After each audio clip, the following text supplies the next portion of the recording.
Այսօր ես ձեզ համար պատմելու եմ Հազարոն Սահակյանի Արենի հրամանը ստեղծագործություն։ Գարնանային մի սիրուն առավոտ Արենը բարձրացավ և ասաց աստղերին. «Հե, սիրուն աստղիկներ, երկնքի ճրագներ, հիմա գնացեք, գիշերը եկեք, ինչու եք պես ասում։ Աստղերը գիշերն չեն դուրս գալիս, որ ցերեկ հիմա մենք օրինակ երկնքին աստղեր չկան, նայեք, որովհետև աստղերը գիշերն են դուրս գալիս»։ Ծաղիկներին ու թռչուններին ասաց. «Զարթնեցեք, ծաղիկներ, զարթնեցեք, թռչուններ, և զարթնեցին բոլոր ծաղիկները, թռչունները։ Ես պիտի երգեմ, ասաց արտույտը, ես պիտի ծաղկեմ, ասաց բաղթը։ Իսկ ես ինչ պիտի անեմ, ասաց մութ ամպիկը, չջրեմ երկիրը։ Արևը պատասխանեց, թող երգի արտույտը, թող բացվի ծաղկը։ Իսկ մութ ամպիկը ջրով ինքը թող գնա հեռանա։ Այդպես ճիշտ է։ Ամպիկը գնա հեռու, չէ՞։ Չեք ուզում, որ անձրև գա։ Այս ուզում եք։ Չէ, հետո ամպիկը գնա, չէ, գնա մեզնից հեռու։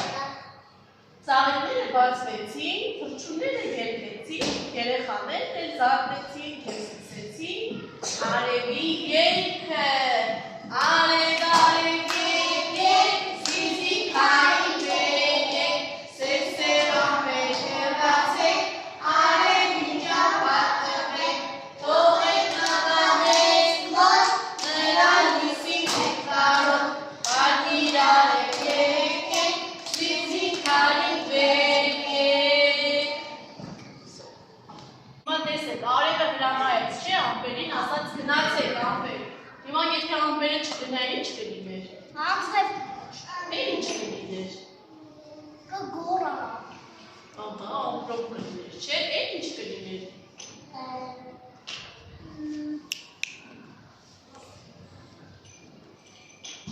Ինչ կլիներ, որ ամպերը գային ու արևը չերևար, ինչ կլիներ։